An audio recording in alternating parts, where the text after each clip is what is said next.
Hey, welcome back to KP Unpacked. This is where the biggest ideas in AEC, AI, and innovation all collide in one podcast. It's powered by KP Redico, and this is the place where we break down the trends, the technology, the discussions, and the strategies that are shaping the built environment and beyond. My name is Jeff Eccles. I head up our mastermind program and our incubator program here at KP Redico. I also record, I guess, just about every version of this podcast and our videos and our live events, etc. Today, I am joined by my friend and colleague, Frank Lazaro, because this is an AI and AEC version of KP Unpacked, or maybe an AI Unpacked version of the podcast. So today, Frank and I are going to take another dip into AI, how you use it, what it is, how AEC firms can and should be using it, and give you some actionable tips on one more AI topic that we can unpack here. So, Frank, thanks for joining me today. Great to see you. Yeah, great. Good to be back. I think we're getting a lot of good response with the podcast so far, and I'm excited about this topic in particular because this is something that comes up often. Even internally, I was having a conversation with some of our researchers that just recently joined, and we have a bunch of data. They're doing all these interviews, and research and analysis was one of those really big questions that came up. And I was like, man, that is so timely. That is literally this week's episode. And so having to go from not only hearing what our clients are saying, but also just knowing that internally, we're also exploring how we utilize these tools to kind of really manage large data sets and research and a bunch of other stuff. So I'm really excited about this particular topic. Yeah, if you are listening right now, and maybe you've been following the podcast along in all of its different forms, you know that I have been interviewing our research team because they have launched into a brand new research project, talking with owners. There's something that's spinning out of that called the Integrated Owners Forum. And as Frank mentioned, we have we have a whole group of researchers that are having lots and lots of conversations, doing lots and lots of research, digging deeper and deeper into the problems, I guess, if you will, that owners or operators or clients, depending on whether you're an architect, an engineer, or a contractor, what you call those people, but looking at how they feel about services and how they feel about designing, building, operating, constructing the built environment. And so, as Frank alluded to, the topic for today, the one that we're going to unpack, is AI for research. And as he said, I mean, this is very timely because all of those people that I interviewed, Frank, other Frank T. Yeah, Frank Thalicator, Zig, David, Ted, Hope, they are all doing the research, and they have to be able to have great tools in order to synthesize that and make it usable. So today, we're going to expose what we're thinking about and what we're doing, and maybe you can use that and apply it into your work as well. So yeah, and it's interesting though. How you kind of frame that up, I think is great, right? The advice and stuff that we give here, it's not necessarily just us sitting on a soapbox saying these are all the things that you should be doing. Right. What we're telling our clients is actually what we're doing ourselves, is that you have this ability now, these tools where you do have your own in-house research, you do have your own, like, you can do these things to kind of help drive your business forward. Whether that's analyzing data or, matter of fact, I was, was speaking at a workshop recently, and it was one of those things to where they were asking is like, well, we do a lot of public works projects, and how do we find out what the city council's saying, and how do we get press releases? And we're going to dive deep into some of those tools today. But yeah, there are tools out there that help you kind of cut through the noise and get to the information that you need. Yeah. And, it's, I don't think we've talked about this for several episodes now, but I think this is a great time because as I think about using AI for research, and I use it for research every day, I also use it to help me synthesize other things. But you have a book called Finding 12 Minutes, Unlocking Efficiency with generative AI, and we've talked about that in past episodes. But I think this might be another great example of what you're talking about Yeah. in your book. So why don't you recap that for maybe for anybody that hasn't heard us talking about your book in the past? Yeah, so it's interesting. I was having a conversation this morning with a global CEO. He was actually in Dubai this morning, and his company, I think, is based out of Australia, or at least he has offices in Australia. And one of the things that he talks about is like, listen, he says, ever since I heard you kind of talk about this, he says, I have that formula that's sitting in my head. Like it's all about heads and hours, and every wasted minute could be it's really taking away from billable time. He's like, well, if you had an extra week's worth of time that you can find using generative AI, we should be taking advantage of it. So he's now looking at his business and his businesses right across the globe about how do I integrate AI to create those efficiencies to find 12 minutes a day. Mhm. Why 12 minutes a day? Well, 12 times 5 is 1 hour. 1 hour, you could get anywhere up to 40 to 50 hours a week of efficiencies per year per person in your firm. So the whole idea is to use this technology to really find just a very, very low bar of 12 minutes per day. And what you're going to find is that most people can find way more than 12 minutes. It could be 15, 20. I personally find upwards of an hour or more of efficiencies to Mhm. do more things for myself. Sure. Yeah, absolutely. I mean, I recently put together a rather large strategy document for one of our initiatives, and yes, I start with a lot of knowledge in that area. The prompts that was using in order to get what I wanted out of it were, Mhm. pages long. However, it greatly increased my efficiency and also the quality of my output, if I'm honest Yeah. about it.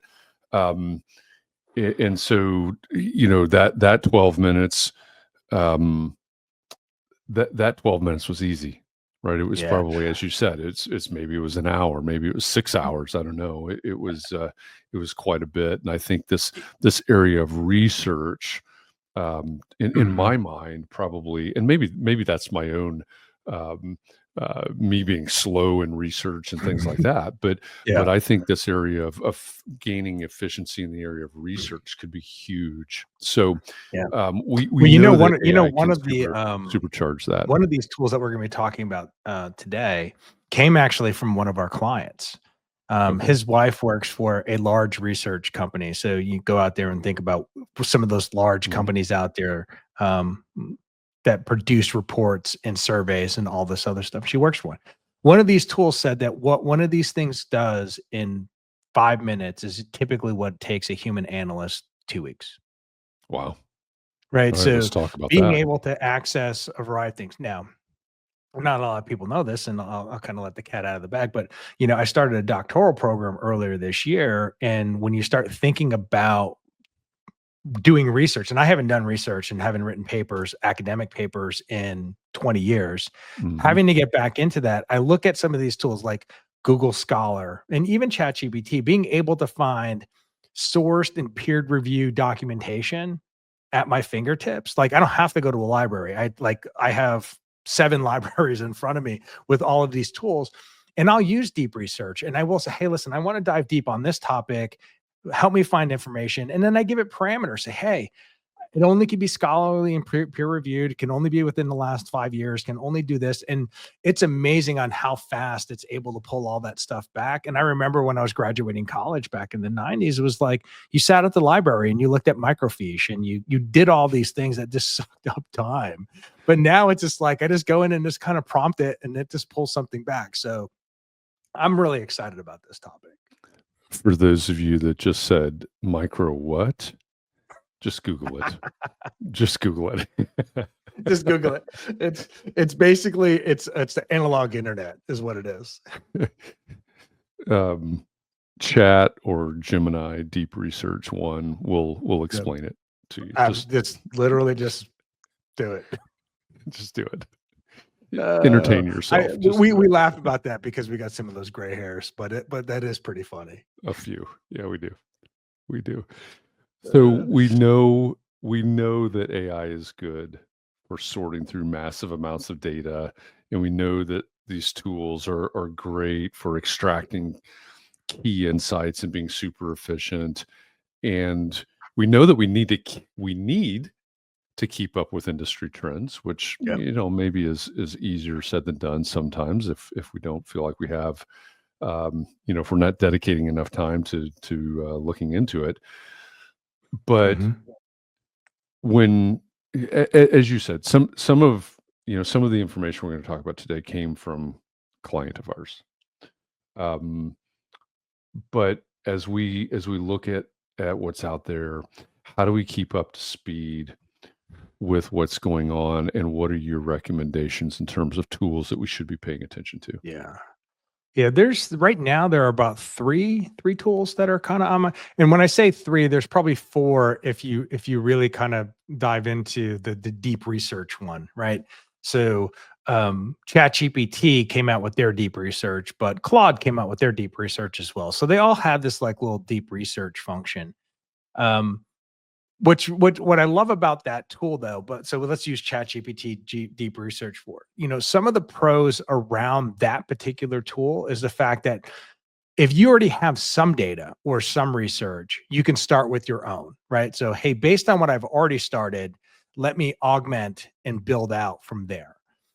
So say you're trying to launch a new product, you have a new AEC XYZ widget. Well, you can go and say, hey, listen, we've already done something around, call it ideal customer profile. We want to sell this. We do all these things. Well, you can start with your base content and then it'll help basically build the research off of that, which is awesome because it's very tailored to what you're trying to do. It's not an open-ended question.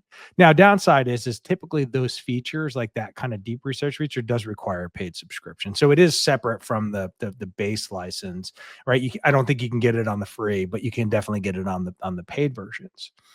Now there are free versions too, right? The next one, and this is the tool that just blows my mind. And this one's done by Stanford University. It's called Storm. And when you go to if you can Google it and find it, it's a fascinating product, and it is more academic. So it does kind of lean towards more scholarly type of content, but all you typically do is you kind of give it a topic, one sentence, and then kind of give it a very short paragraph of why you're creating it. And it'll produce referenced article, like a 2-page article for you in 4 minutes. And it'll find, and the best part of that, has hundreds of references. So that's another good one. But then another one that's kind of popped up on my radar is I don't Google anymore. I use Yeah. Perplexity. And part of the reason behind that is that it's not giving me static links. You have to understand how does Google make their money, right? Well, it's paid ads, it's paid search, all those things. So they're ranking content based off of what they think that people want are paying and clicking and all this other stuff. Perplexity kind of doesn't do that. Their big thing is that they'll go out and provide you all the links. But what they're going to do is they're going to synthesize that data and actually give you a summary of it beforehand. And then I can interact with it. Where Google is right now is very just static. Like I ask it a question, it gives me links, and it is. They have put the little AI summary up at top, but I still can't interact with it in a way like I'm having a conversation. And that's where Perplexity has come in, which I really, really love. It is one of those things to where if I was trying to figure out something about a particular job, project, or something, I can go there and say, let's find all news releases, news articles related to this project. What is the city council saying about this?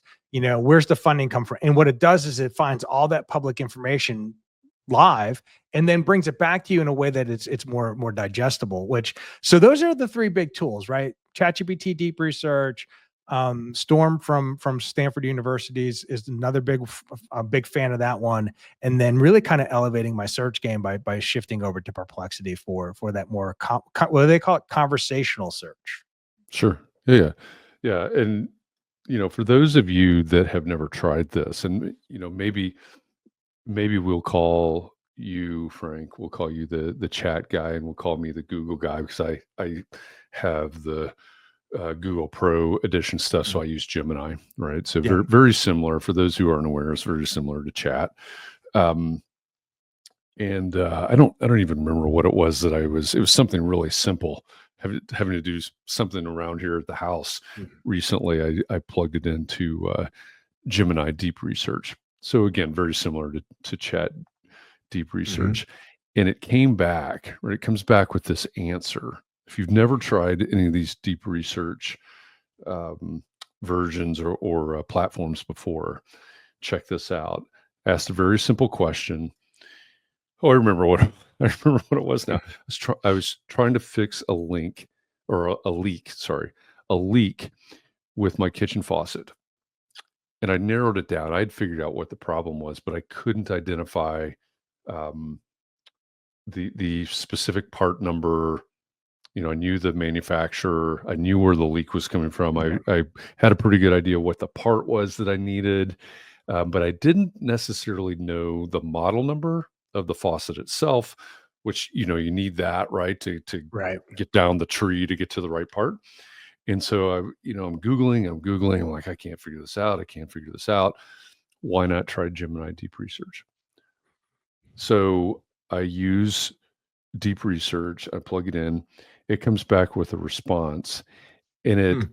it um, it identifies. It uses 40 different sources. Right? Yeah. It goes all throughout the internet, of course. Identifies 40 different sources. Does this research, comes back, gives me a summary.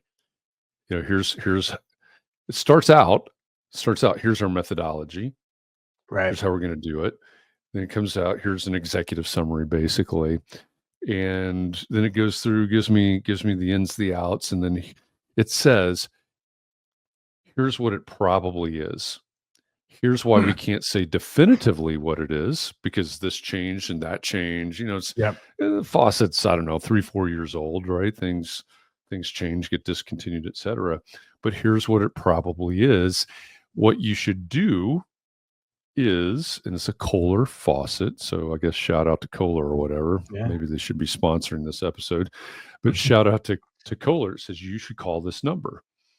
I call this number, use the information that Gemini told me to use, and within 5 minutes, Kohler is shipping me the part that I need for free, by the way, Wow. rather than going to Yeah. Lowe's or Home Depot or Ferguson's or whatever. And I thought about that because what I was looking at, what I was figuring out on my own was going to cost me $70, maybe a new faucet, etc. But think about the intangible cost of time. Oh yeah, absolutely. If you would have tried to if you would have without that tool, how many trips to Home Depot do you think you would have taken? Mhm. Where's your frustration level of actually finding the right Yeah, solution to what you're doing? So yeah, there's the physical hard cost, right, of them giving you the solution. But I also kind of then start pivoting back towards, okay, so what is that soft cost? That cost of time, right? Nobody wants to be doing home improvement stuff for 3, 4, 5, 6 hours on a Saturday, right? So right. I look at it that way as well, which I think is very fascinating. Yeah, yeah. So I mean, is that AEC? No, not in the way that we Yeah. normally think about it, but I think it's a very, very identifiable, relatable Yeah. example that many of us go through, right? When we just have the stuff that we have to get done, and Yeah. Well, if we think about yeah. I was gonna say I had extending another that too. CEO come up to yeah, I had another CEO come up to me recently, and he's just like, "Could I take my fee sheet that I start a Mhm, project with and then pull something out of my accounting system and have it do a comparison analysis of the fees about how I priced it going forward?" And I'm like, mhm. "Absolutely." I said, "So that kind of research and that type of analysis is kind of inherent to some of these tools." And I say this all the time to people. I'm like, the power of these tools is not creation. Yes, it can create. It does a really good job at creating. The real Mhm. power in all of this lies in the ability for it to do analysis and that research faster and more effectively than a human being can do it. Yeah, yeah. Yeah. Well, and you said it before, right? If you have something to start with, Mhm. right, which that example from the CEO that you just shared, I mean, is exactly right. Is exactly that, right? You had something to Yeah. start with, and as you said, can it create? Yes. when I was talking about the strategy document that I needed to put together a while back, I had things to start with. I had a whole knowledge base to start with, experience, etc. Was it creating? Yes. Mm-hmm. Was it starting with my years of experience and like I said, a page long prompt? Yes, absolutely. Yeah. But that's where the quality of the output comes from, Mhm. Yeah. right? Yeah. Yeah. And so, again, these tools also, there's limitations but they get Sure. better every time. So if I kind of look internally, like what we're doing here at KPR, right? The researchers come back, I was talking with them this morning and it's like, hey, I have large data sets that from interviews, this amount of data that they've collected, right? 300 interviews. And is this like the off the shelf version of chat's really not doing what we need it to Mhm. do? Is there another way to do this? And there is. And so that's, using the right tool also for the purpose of what you're trying to do is also going to be effective. So just know that just because it says deep research or there's something that says they can do analysis, yeah, but be mindful that sometimes pivoting to a different tool, your go-to ChatGPT may not be the best solution. Mhm. You may have to look at something else. Um, so when I look at these things, right, it's people are always like, "What's your favorite AI tool?" And the reality is, like, I got like six. It all kind of depends on what I'm trying to do, Mhm. right? The Perplexity could be a great one for identifying fixes at home from a faucet perspective. But if I'm going to dive deep into some hardcore data analysis, I may be looking at more of that deep research or something along those lines. Yeah. So for me, it's all about it comes down to it being purpose built in a lot of ways, right? Yeah. It's like, yep, Yeah. I got a tool that does this and I got a tool that does that, and they all do something different.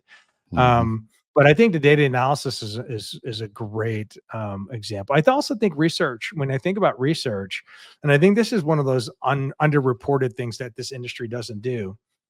We can use a lot of this deep research and stuff to kind of focus on upskilling our workforce, right? If Mhm. you don't know something about a particular topic and you want to learn about it within your organization, you can get ChatGPT to create you a learning plan. You can get ChatGPT to kind of help do the research for you to sit there and say, give me a summary of the things that I should know about this so that you can get up to speed faster, quicker, and easier. So don't dismiss the, oh, okay, well, I don't do a lot of research. I don't create a lot of white papers. Great. But if you're ever looking at upskilling yourself, this is a great way to do Mhm. it as well. Yeah. We ought to have an episode in the future where we bring in a handful of college students and say, okay, Mm, how are you using AI to study? You have college students. I I do. have college students. I know a lot of college students. And I think many of us, I suppose those of us that aren't so connected to college students, but I think many of us would have our minds blown if we understood Mhm. how college students are using AI to create practice tests to do exactly what you just said. Oh, yeah. In Creating their themselves world, their own tutors, right? Like having a exactly. Yeah. virtual tutor, on any subject. Not only that, but also customized to their learning style. Like, hey, Hmm. I Yep. I'm a more visual learner, or it's, more, I can read better like I study better if I'm reading it versus, hearing it. So even then you can even customize a lot of these things towards their learning styles and Yep. also having built-in tutors. Yep. It's amazing. Yeah. Think about how you could build your training, your in-house training program around something like that. Well, KP and I are kind of working on that right now. That's a super secret project. Well, now the But the cat's whole out of the con the bag. whole concept is, how do we take the large data sets that we have around innovation and strategy and consulting to be able to create an AI agent that, as people work with us from an advisory perspective, it's like having their own KP, digital KP, right? Mhm. Yep. Taking copies of his book, taking presentations, taking meeting notes, taking all this large levels of data, but then synthesizing it down to where it's very actionable for the end user. Yeah. Yeah. That's that's the future.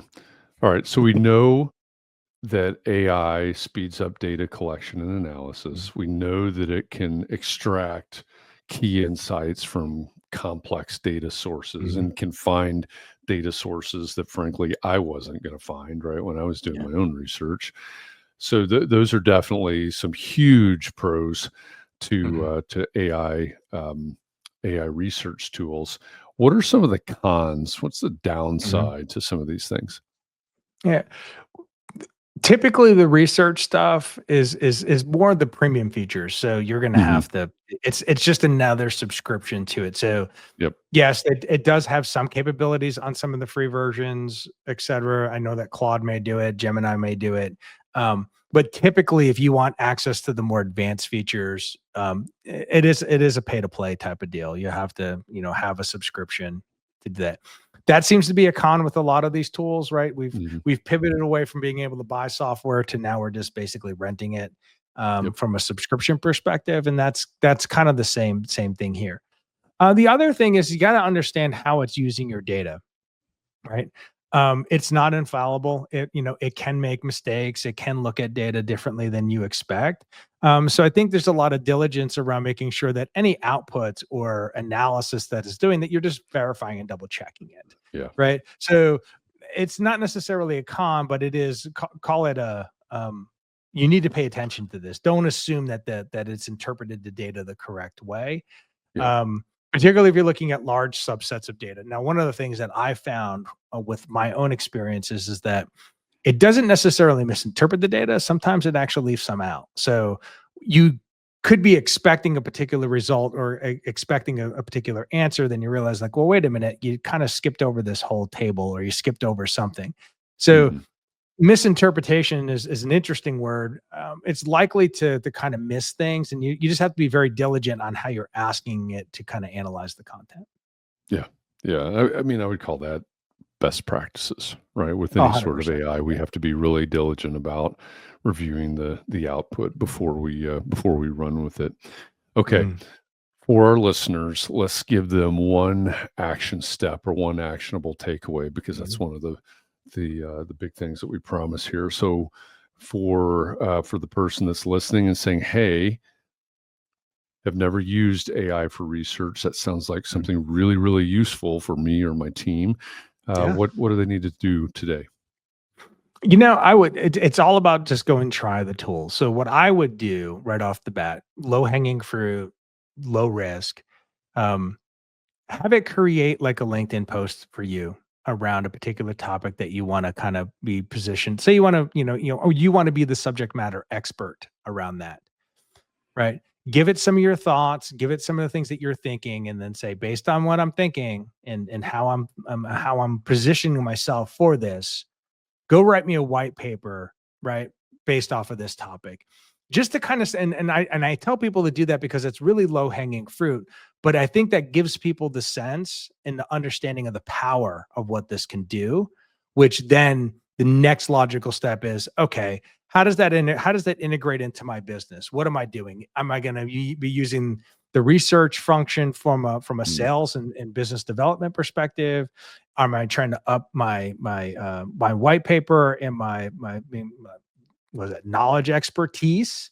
Right. So think about those next steps on how you want to do it. But I would right off the bat is go try it, do it something simple based on a topic that you're interested in, and just have it do the research for you just to kind of see the power of what it can do. yeah, 100%. The the I think the possibilities are endless here, right? And I think you mentioned subject matter expert, which Mhm. I think probably many in our audience are a subject matter expert on something, right? They're a specific project type that they design the steel Mhm. for, or whatever it is that they Yeah. do, right? But the ability to go even deeper or wider, depending. Yeah. Maybe it's extending out in another direction. Um, AI research tools are a favorite of mine, and I'm really really glad that were able to pull this episode off today. Oh yeah, Um, I think one of the other things is think about this too is using the research to kind of find adjacent markets that you want to expand into, right? yeah, If you do all your business primarily, say in Nashville, Tennessee, right? where could you logically expand to? What, so, but like, you can guess, like, well, yeah, Nashville, Charlotte, maybe very similar, but have it do the research for you and have it kind Mhm. of figure out, like, how do I do market expansion? How do I onboard a new service or solution? Those are the great things. And almost kind of then think about pricing, right? Start thinking about, like, how am I pricing my things and all, but getting it to do that research and ask you for those things. I think that's where you're going to see a lot of power for some of these firms. Again, doesn't need to be a client deliverable, but you can focus on it from the perspective of helping you gain better knowledge Mhm. around even just market expansion or Yeah. something similar. Yeah, absolutely. And I like what you're saying there, right? You start asking it questions. He's Mhm. done all the research. Just pull this together. Maybe we are Yeah. comparing the market in Nashville to the market in Charlotte. Yeah. What is a prevailing attitude here versus there? What are Yeah. the economic factors between here and there? There are all Or kinds of even things that you can yeah, ask. 100%. Then even just asking is like, what other markets would benefit from my service? Yeah. Yep. Right? Saying, "Hey, this we do this very explicitly," right? Where else Hmm. could I be selling this? And sometimes you'll be surprised. Sometimes it validates what you're already thinking. Sometimes it actually is Hmm. additive to what you're thinking and makes you think a little bit differently. So I think it's a very powerful tool to be able to capture some of that stuff. Yeah. Yeah. 100%. And remember, as always, the better you get at asking questions, called prompts in AI world, but the better you get at asking questions, the better the output you're going to get, the better Mhm. answers you're going to get. Frank, this has been a good one. It's been a fun one. Like I said, I love using AI for research. I'm glad we could do this. So thanks for getting together with me today to record this one. I always look forward to our weekly touch points on this stuff because, again, for me, it validates a lot of what our clients are telling us. It's Mhm. validating what we're doing internally, and I love sharing it with others so that they can kind of figure out, ways to kind of capitalize on this great technology. Yeah, and to extend on what Frank's been talking about or has mentioned a few times here, this a lot of what we talked about today came from our work with or feedback from our clients. We're also interested in your feedback.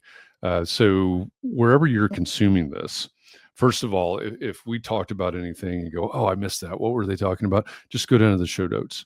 Our Mhm. production team grabs everything that needs a link, and they put a link in the show notes below. So remember that whether you're listening to the recorded version or watching the video version, you can just go to the show notes and find all of those links. But the second thing is, this is probably easier on the YouTube side, easier for you to leave comments and questions. Please question or maybe even LinkedIn. Leave your questions and comments in the comments section or in the below the show notes, etc. Wherever you're consuming this, give us some feedback, ask us questions. It may become an episode in the future because one of the biggest cornerstones of this particular show that we do is creating something that's useful and actionable for you. So you giving us that feedback helps us tailor these conversations to your needs. So as always, thanks for watching, thanks for listening, depending on the version. And we'll be back again next week. Probably between now and then, you'll see KP and I unpack one of his LinkedIn posts, or maybe hear from one of our researchers. But Yeah. we appreciate you listening and watching, and we'll do our best to bring you actionable episodes here in the future. So thanks. This is the KP Unpacked podcast, the AI and AEC version, or the AI Unpacked version. It's where the biggest ideas in AEC, AI, and innovation, they all collide. It's powered by KP Redico. This podcast breaks down the trends, the technology, the discussions, and the strategies that are shaping the built environment. That means where you work, where you live, where you play, where you worship, where you do all of the things that you love to do in the built environment and beyond. So thanks for joining us. We'll be back again next week. Thanks, everybody.